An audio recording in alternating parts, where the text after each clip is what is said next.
आज हम देख रहे हैं जीएनएम फर्स्ट ईयर का साइकोलॉजी के इम्पोर्टेंट क्वेश्चंस।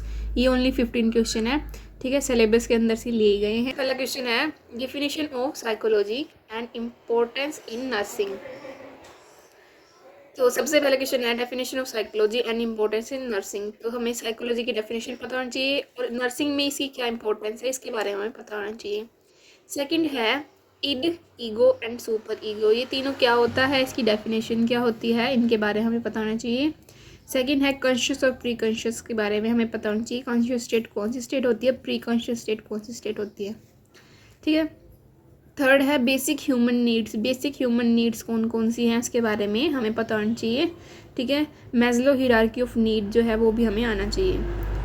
फोर्थ है definition of stress, frustration and conflict, और इन तीनों को सोल्व कैसे किया जा सकता है। साइकोलॉजी का मोस्ट इंपॉर्टेंट टॉपिक है stress, frustration and conflict. GNM first year के एग्जाम के अंदर ये पहले भी आ चुका है। इस स्ट्रेस की डेफिनेशन बताओ, इसके सोर्सेज बताओ, और उस स्ट्रेस को कंट्रोल कर आप कैसे करोगे। ये 10 मार्क्स के अंदर था। 10 मार्क्स के अंदर लिखना था कि how to overcome from stress, और साथ में फ्रस्ट्रेशन की डेफिनेशन आई हुई थी, ठीक है।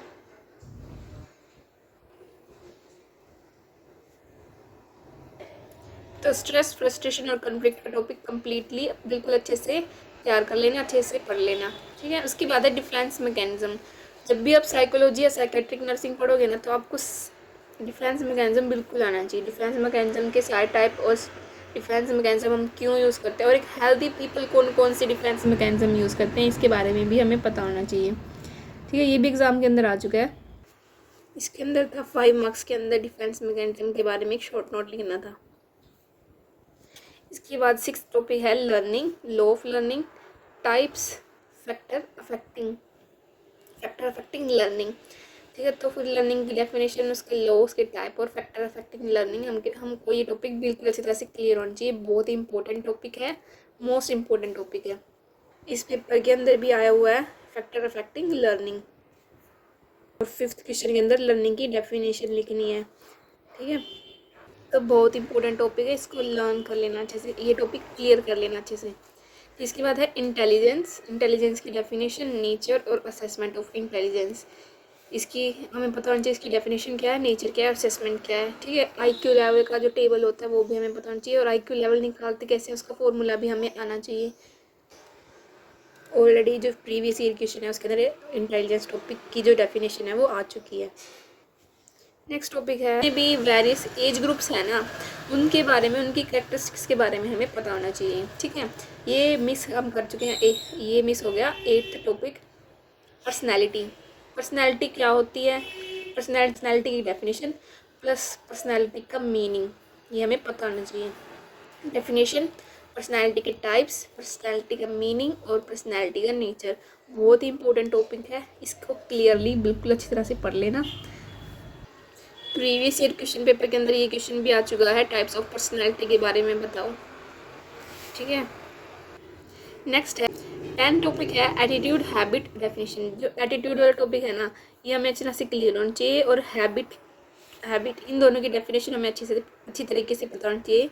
एटीट्यूड टॉपिक क्लियर हो जाना चाहिए, ठीक है। साथ ही फॉर्मेशन ऑफ न्यू हैबिट्स, ठीक है, और गुड हैबिट्स और बैड हैबिट्स के बारे में पता होना चाहिए, ठीक है। तो ये था 10 टॉपिक। 11 टॉपिक है प्रॉब्लम सॉल्विंग मेथड पता होना चाहिए, ठीक है। रीजनिंग के बारे में पता होना चाहिए, तो ये भी इंपॉर्टेंट टॉपिक है, प्लीज़ कर लेना। और 12th है nature and types of thinking का जो टॉपिक है वो भी क्लियर होना चाहिए। नेचर ऑफ थिंकिंग क्या है और टाइप्स ऑफ थिंकिंग क्या है ये हमें क्लियरली पता होना चाहिए। इसके बाद 13 टॉपिक है परसेप्शन एक बहुत इंपॉर्टेंट टॉपिक है। Error of perception, definition, law, factor affecting perception, ठीक है, ये हमें क्लियर होना चाहिए, मोस्ट इंपॉर्टेंट टॉपिक है। इसके बाद नेक्स्ट टॉपिक है 14th attention factor affecting attention, और उसकी डेफिनेशन क्लियर होनी चाहिए। और लास्ट है टाइप्स ऑफ पर्सनैलिटी। ऑलरेडी मैं आपको बता चुकी हूँ, टाइप्स ऑफ पर्सनैलिटी मैं आपको ऑलरेडी बता चुकी हूँ, ये ज़रूर कर लेना, ठीक है। तो एक बार फिर से पूरा का पूरा टॉपिक देख लेते हैं। साइकोलॉजी की definition, importance in nursing, id, ego, super ego, conscious, pre conscious, basic human need, definition of stress, frustration and conflict, how to solve them, defense mechanism, learning, law, types, factor affecting intelligence, nature assessment, personality, definition, type, meaning, nature, characteristics of various age group, attitude, habit, problem solving, nature and types of thinking, perception, error, definition, law, factor, attention, factor affecting definition, factor affecting attention और definition types of personality. ठीक है, तो ये कुछ important topic थे psychology के। तो एक बार हम साइकोलॉजी का सिलेबस और देख लेते हैं। तो ये है syllabus of psychology.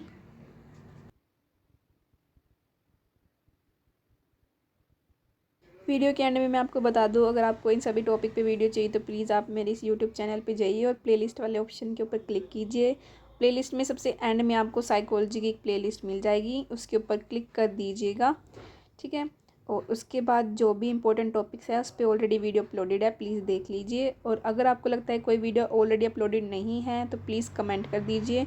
With in 24 our आपको वो वीडियो अवेलेबल हो जाएगी। Thank you so much for watching.